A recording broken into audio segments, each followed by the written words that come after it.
we're just improvising here because it is Christmas holidays and we're very dedicated to our listeners here. So I hope they appreciate all that we're doing for them in this moment. How was your Christmas?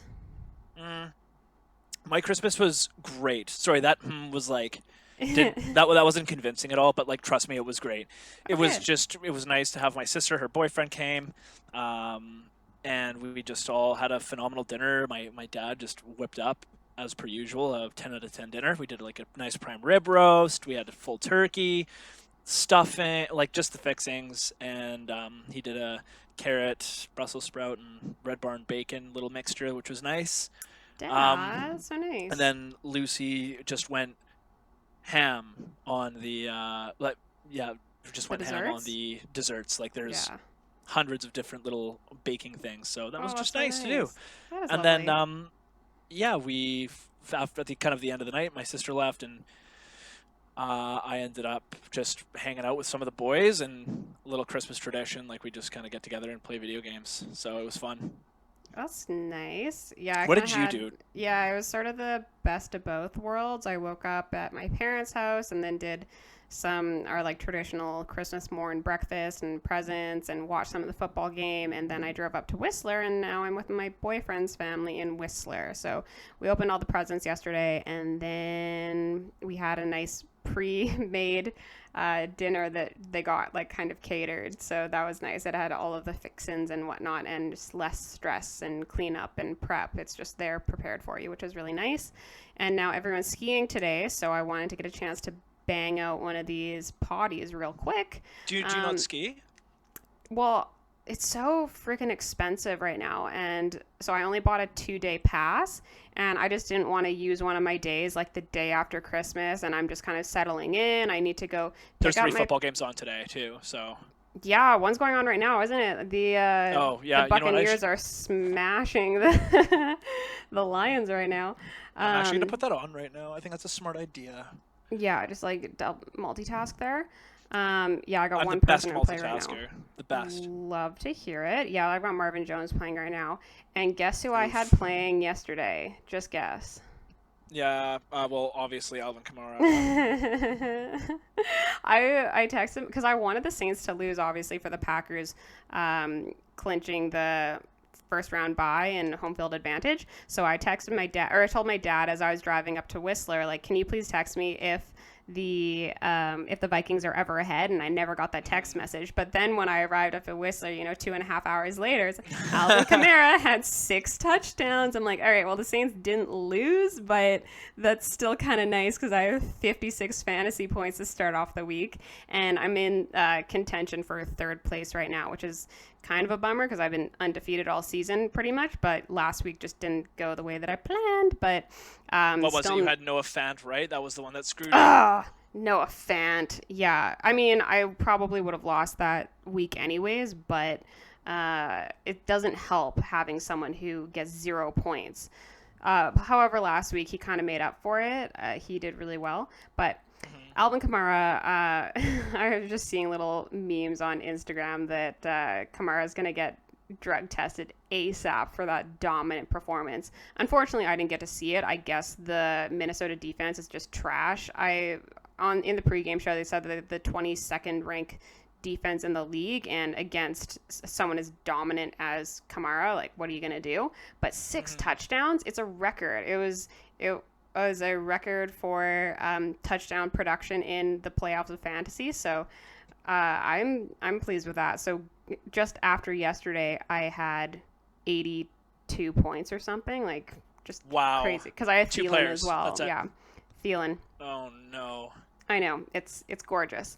So it was a very Merry Christmas for me. Who else is playing right now? Like on Saturday? Okay, this is what we're gonna get. We are having the Buccaneers are playing the Lions right now. By the way, destroying them, yeah. They're destroying. It's like 35-38 nothing, I think. So, not ideal. Coming up later in the afternoon game at 1:30 Pacific time, we have the 49ers are playing the Cardinals. So for the NFC West, that's huge. I mean, the Cardinals kind of just slipped near the end there, so they're basically playing for their lives right now. I think that the Cardinals are going to edge that game. It's going to be like I don't know. I think it's going to be like a scoreline of like 27-25. Maybe for the Cardinals, it'll come down to the last play. I think the 49ers actually have a pretty good team. And then the later evening game at 5:15 Pacific time is the Dolphins and Raiders, and Ooh, that's Dolphins fun. are going to continue their massive defensive play on a struggling, inconsistent Raiders team. Yeah. I Oh, mean, and we might. I don't know if they announced their quarterback yet. It could be Derek Carr. Could be Marcus Mariota, actually, which is really oh, interesting. So that would be a nice Christmas present for Mariota. yeah. Didn't he make like 75 grand last week when he stepped in? Probably. Something like that. Yeah. Nice So little bonus. a cheeky little bonus there for him. I mean, there's Yeah. no point on us really discussing these because by the time this comes out, I'll probably get it out by the evening. But I mean, it'll be over by the time anybody listens to this. But that's fine. Because I'm just curious. I want to know what's going on out there. But yeah, yesterday's game was a bit of a disaster. But not for Alvin Kamara and my fantasy league. So God bless.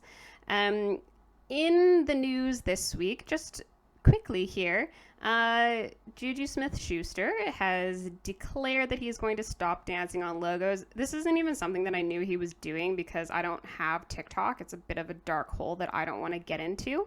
But I guess he's been going from stadium to stadium and doing like stupid TikTok dances on other teams' logos, which is generally disrespectful. I don't love that. And I guess they had an embarrassing loss, and then after that, he was like, "All right, I'm gonna stop doing this. It's about respect, and it's disrespectful in my opinion." Do you have any feelings about that? Well, I mean, it just kind of goes to show, and especially when you keep dancing when you're losing like that. I mean, Yeah. he's stopping, so that's fair. But it was just his TikTok is blown up. It's content for his fans. He's a business guy. He gets it. He's got his brand, and if that means being super disrespectful to the other team by dancing on their logo before the games and then losing 3 games in a row, if that's making you money on the side, like respect the hustle, bro. But like your team, like what you have to pay for that is the respect among your own teammates, the respect in general across the league, and just this what you're going to label yourself as moving forward. People want to smash you, and you saw this. I forget the defensive player that came in, completely crunched Juju Crunched him. Smith-Schuster, Yeah. and that set the tone for the game. So there you go. He's just totally made himself look like a dummy. And if they were winning, it's like, okay, like that's the thing. Haha, that's really dope. But now since they've lost to the Bungles, yeah, no. Yeah, not a thing.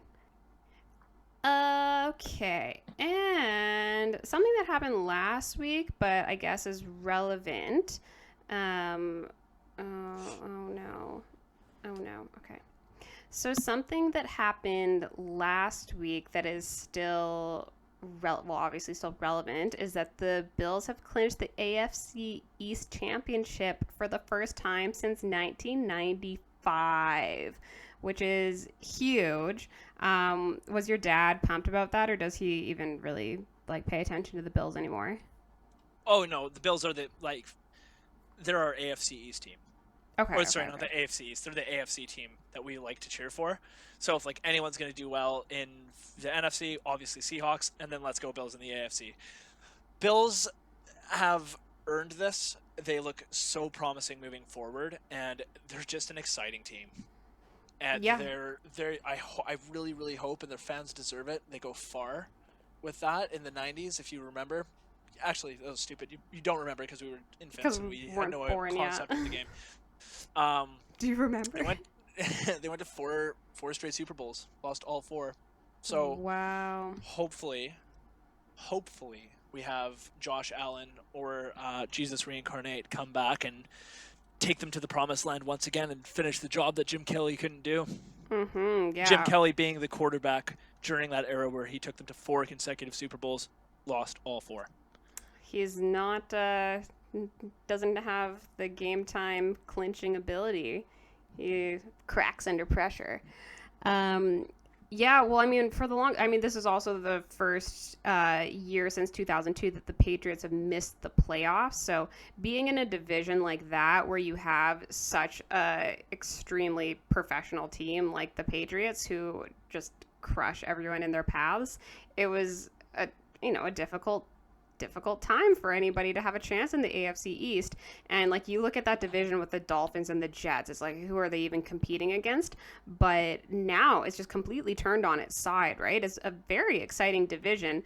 I mean, with the Dolphins at least coming up, and then the Bills as well, and then the Patriots failing for the first time in what is that, 18 years? Is that 18 years? Yeah, I don't want to think about that. Oh my gosh! Wow.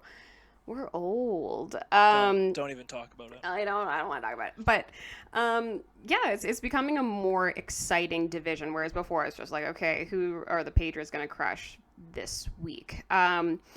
So that's exciting. I was listening to like a little bit of press conferences of Bill Belichick just being like, we have to get better. And like, I don't know what they can do to regain the momentum that they've had for the past 18 years, but apparently Tom Brady was a huge part of that. So interesting to see. But yeah, I'm just imagining what the Bills Mafia is going to be doing throughout the playoffs. Like, they have the coolest, well, I mean, one of the most interesting fan bases in the league, and just entertaining, we'll say. So, has you or your father ever jumped onto a table? Never have I ever jumped onto a table, but I've been to the old Ralph Stadium where the Bills play. They currently play, they just changed the name, so it's called Ralph. And I've been there. I've done the Bills Mafia thing. And I was too young to understand what was going on. It was my first ever football experience.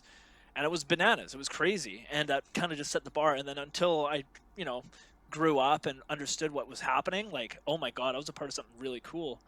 Now, the Bills and the Bills Mafia, I'd say arguably in the entire world, they have one of the most dedicated, hardcore, and funniest fan bases out there. They, like you said, they jump onto tables. They put like the WWE style where they get up on like an RV and then they put a foldable table down, and they have to they take a buddy and flip off of it and smash tables. Babies get christened by going through little styrofoam tables. I know, I saw that. It was so cute. It is pretty cute. There's a couple different little things that they do. And even when I think it was the Bills were playing for a playoff spot, or they were in the playoffs, I forget which one it was, but I remember they had to go to Tennessee. I think it was like 2 years ago. They had to go to Tennessee, and the Bills fans, the Bills Mafia, went down, and they actually banned the sales of foldable tables. Whoa! What? Because because they would smash them, but they became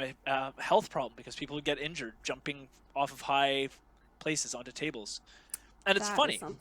It is funny. It's hilarious, but like it's easy to be a Patriots fan, It's easy to be a Packers fan because they've consistently been really good, and like same with the Seahawks, like they have their ups and downs, but that they're going to be okay for the last several years. But to stick with a team when they've been just walked all over since 1995, like that is some serious dedication, and I can respect a fan base like that, absolutely. Yeah, and like it's exciting, like to be a Browns fan, for instance. Like they were really bad for a super long time, and to stick with them for that long, and then to see them kind of coming up and succeeding and like garnering some clout amongst the league. I mean, like a little bit here and there. Like it's commendable, I guess. So good for the Bills Mafia. I've just seen some raunchy things at those tailgates that I would be afraid to participate in. But who knows? Maybe one day. I need to do like a stadium tour or something when we're allowed to. Yeah, there was some really funny video of a dude pouring a beer down the backside of a girl, and then it was like a butt luge out of a girl's butt with the beer, and that was like I totally forgot about that. That's exactly what I was thinking of. I just didn't want to say it. Well, that's why I'm here. I say the things no one wants to say. To remember. But that's the clientele of the Bills Mafia. That would be that's what your life would be if your dad stayed in Buffalo. You would be that guy. I mean, I kind of am. It's inside me. It'll never go away. But you don't drink. I actually have had drinks 3 days in a row. Thank you very much. Yeah, I've been a little pisshead. Oh my goodness. I know. I've Well, been look at having you. whiskey. I've had a couple beers. Just my little sister and I shotgun beers at 10 a.m. yesterday. We're having fun. Oh my So goodness. Well, when I'm allowed to go over to Victoria, I'd love to have a beer with you. My goodness. Like, it's been yeah, years since we've been able to have a bevy together, so that'd be really cool. dipping my toes back in the liquor a little bit. Interesting. That's a good sign that you're like reemerging into the national pastime, which is beer drinking. So Hmm. love It's it. popular. Why not?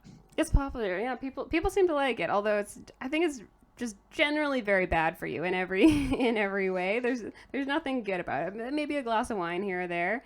One glass of wine a day apparently, as my Italian boyfriend's family would say, it's perfect. But it's up for debate. Love that though. Again, speaking of loving that, this is hilarious. A quarterback of the Washington football team, Dwayne Haskins, was found at a strip club after their loss to the Seahawks. He was fined $40,000 and is no longer a captain. He was stripped of that title. So this has compromised his ability to play against Carolina this coming week, but Alex Smith still hasn't practiced, so he'll likely be in there. But I think it's sketchy with COVID protocol and everything, and just the optics of it all. Seeing your quarterback out in a crowded strip club is it's bad PR, I'd say, to say the least. What did you think when you saw that, or did you even see it? No, I saw it. Stupid. Yeah, it's stupid. It's Don't do it's that. I don't how obvious. You're not no one. You know what I mean? Like, you represent a team, you represent a community in a time like this is awful. Like, you just can't do it. You can't risk it. But like, that just goes to show Dwayne Haskins isn't the right leader for the team. Oh Because if he's yeah. doing stuff like that, no ways, man. That's not cool. And you know what? I don't care if there's like context behind the situation, like, oh, I had to go do this or whatever, and I ended up here. No, there's Like, no context, but there's no, no there's no excuse that would there's lead no you to a excuse. strip club. Like that's what a cheating husband would say. Well, you need to understand the context that brought me to the strip club. Like there's no way to talk yourself out of that when you're in a position like he is. It's selfish, extremely selfish. Yeah, big time. So he got stripped of his captaincy, which is totally fair. I mean, Alex Smith has been playing lights out, and I Yeah, am super super excited for him to actually come back. If he comes back, I don't know if he'll be ready in time. hope he But does. yeah, have you ever seen? And this is a little bit different. But did you see pictures of Alex Smith's injury, like after, like Yeah, before surgery? yeah, I did. Unfortunately, it Oh my scarred me. God, I Yeah. had no idea how bad that actually was. If I you ever didn't have time, understand that anyone could get that injured playing football. Like, it blows my mind. It's people so people break violent. their ankles, people break their legs, and it's like, okay, it's not like that bad. You get some plates, you get some like bolts or whatever, you become like a bionicle. Bionic, But yeah. the this dude, his leg was literally mush. I don't even understand. It was It so doesn't seem bizarre. possible. Yeah, it's so Mhm. intense. And like he almost died from the infection because the bone snapped and cut open his leg. Ugh, it was Ugh, so gross. I didn't want to think that's about it. I wish I nasty. didn't see it honestly. But Mhm. the fact that he is playing is just remarkable. They have that comeback player of the year award, and I was reading like these people they want to change it to the Alex Smith comeback player of the year because we've never seen anything like it. Someone who nearly died from a football injury and they're back and successful, and as you're saying, playing lights 4-0. out. Yeah, spectacular. Sorry, that was Um, such a lie. I don't think he's 4-0. But like, he did win 4 games. In a, I think he lost a couple games before. Like, he came in as a backup. So I think he's 4-1. I think I have to double check that. But like, we'll that's fact check on unreal that. for someone who almost died. So that should be that's a good idea. I like that, the Alex Smith Award. But hopefully he doesn't get busted going to strip clubs or doing anything stupid like I mean, that. I So hope not. He's got a wife and kids. Like that would be really not a good look for him. Strip clubs are open still? What and where? Yeah, DC? they no, they're open in Vancouver too if they sell food. If Isn't they that sell food? Yeah, isn't that insanity? And then they have these plexiglasses up around the little pole. So I don't know how the like money distribution works when it comes to throwing your $5 bills. Yeah, in Canada you have to there are no $1 bills, so you have to give $5 to $20 to them. Um, but yeah, I don't know how that is working out. There was an outbreak at the number 5 Orange. So, That was yeah. wasn't that at the beginning of like the whole Yeah. Yeah, at the beginning, but it's still as long as you're serving food, it's can be considered like a restaurant, right? And hot I dog think and a lap dance? gross. And stuff your face with a couple hot dogs, and you just got a girl on your lap, and you're just like, yeah, man, this is legal right now. This is life. As long as they're all Yeah. wearing masks, right? I wonder if the dancers wear masks while they're going doing their God thing. no. Ugh. It's you'll have to go do an investigation for us and report back, okay? No, I don't want to lose the captaincy. I'm good. Oh, yes, I'll demote you if you do that. Yeah, and you know what? There's no the only strip club from where I come from has closed. Oh, they I probably know don't serve food, yeah. there was a few. It closed before COVID, and it was like a popular spot. I loved Oh, Amateur wait. Wednesdays. It closed just because it wasn't getting business? I don't remember why it closed, but they just closed down.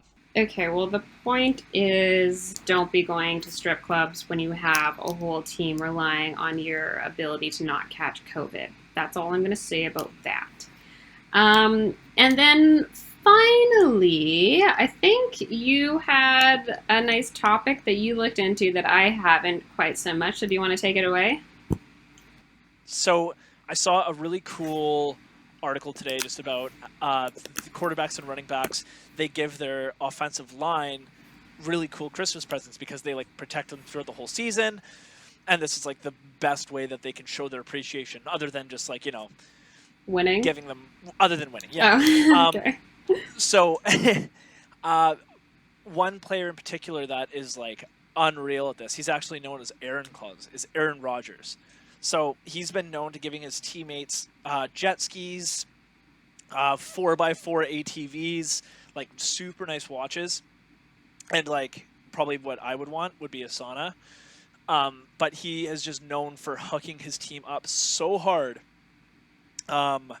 Today, there was a funny video that came out. I think Lamar Jackson gave one of his teammates a Louis Vuitton bag, but it was just a signed Lamar Jackson jersey inside the Louis Vuitton bag, which I thought was kind of funny. Oh my gosh. It's just super cheeky. And those guys, they're big boys, the offensive line, and they gotta eat. So one player, Jameis Winston, when he was playing for the Tampa Bay Buccaneers, he gave his entire team, not an entire team, not like all 55 players, but like the offensive line, gave them barbecues, like Traeger grills, big barbecues, so they could eat their meat. Yeah. And Practical. that it's super practical, but like that, especially around this time, and the gifts that are given in the NFL are just nuts. So I mean, the perk of being able to make like hundreds of thousands of dollars to like millions of dollars a year is like you're with players that hook you up fat, more so than your family would probably ever. So it's quite funny. And then you got to think about some of these guys don't even have families, so it's just a nice way how they bond as a team through gift giving. Yeah, I remember who was it? Ezekiel Elliott got all of his offensive line ATVs because I mean this was a few years ago when he was just coming up and being really successful. But without that offensive line, like people didn't really give them enough credit. Well, I think they did, but your average watcher would be like, Ezekiel Elliott's insane. Like he's so good. But it's like, okay, yeah, he is. But without that O-line, would he be able to achieve what he achieved? And the answer is probably not. If you have a crummy O-line, then what are you going to do? But they're making those lanes for him. So I was interested to hear that. This is when I was kind of learning about football in general. I'm like, oh, that makes complete sense. Like they're attributing their success to these guys and they owe them a lot. And I didn't feel like the the O-line doesn't get enough credit because it's not a very flashy job. It's just, to the average viewer, it looks like they're just like pushing and blocking and everything, but they're constructing these beautiful plays. So, and yeah, so I think they absolutely deserve fabulous gifts and signed Lamar Jackson jerseys and whatever. It's literally why you have people like Derrick Henry that can rush for as much as they do, or like Nick Chubb. And they give people like Aaron Rodgers the time to get back in the pocket and like throw absolute dimes. Unless you are Russell Wilson, which is one of the few players in the league that doesn't have the best O-line, but basically is just makes something out of nothing, and he scrambles and he just throws under pressure all the time. I don't know how he does it, but they just kind of get away with it. He's a magician. He's a bit of a magician.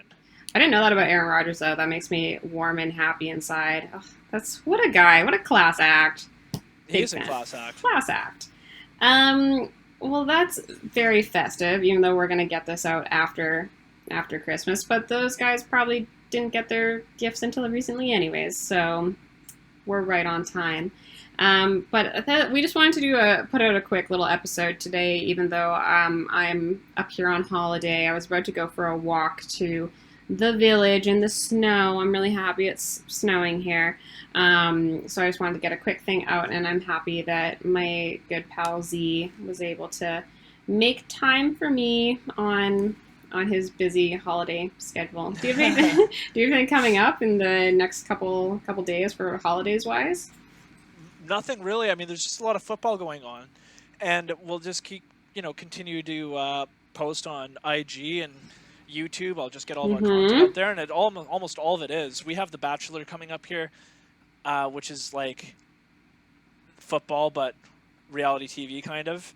Pretty much, yeah. And we got the playoffs coming up like real quickly. Wild card games coming down the stretch. We're gonna have an episode next week where it's gonna get really intense. It's gonna be spicy. And you know what? I don't know. And this might be interesting because I would like to see. Football only goes on for so long, but we have like the NBA, we have hockey, we have the NHL coming up. Like, if we think about it, if we get good feedback on it, like, I wouldn't even mind just like talking for like 30 minutes with you about stuff like that.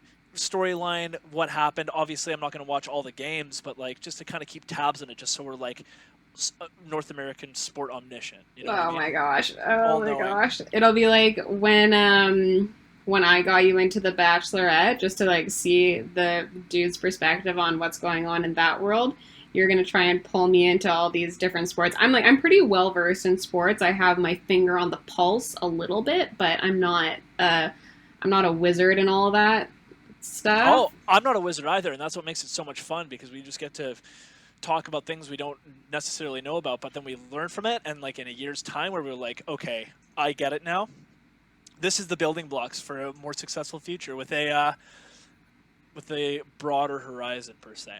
I mean, I wonder who's gonna listen to people who don't know what they're talking about at all with regards to sports. But if they want to learn with us, maybe then that would be the draw in if you want to enter all these different sports.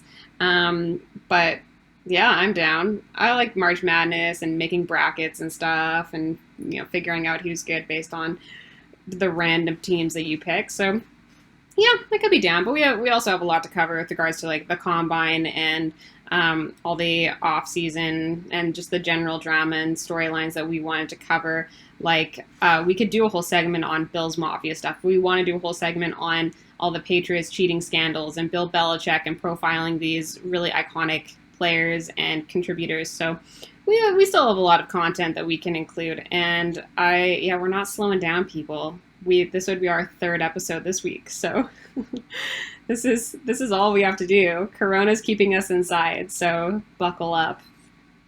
Buckle up, buckaroo. Buckle up. We'll go to Whistler Village, enjoy it. I'm gonna sit in rainy Victoria. I was gonna go on a walk with a friend, but that's just not gonna happen. Yeah, you just take it easy. Tis the season to chill and do nothing. So enjoy, and I'll talk to you soon. Text me during the game. We can do like live text each other during the evening game. Hell yeah, let's do it. Hell yeah. Okay, you have a good day now. I'll talk to you later. Bye. Bye.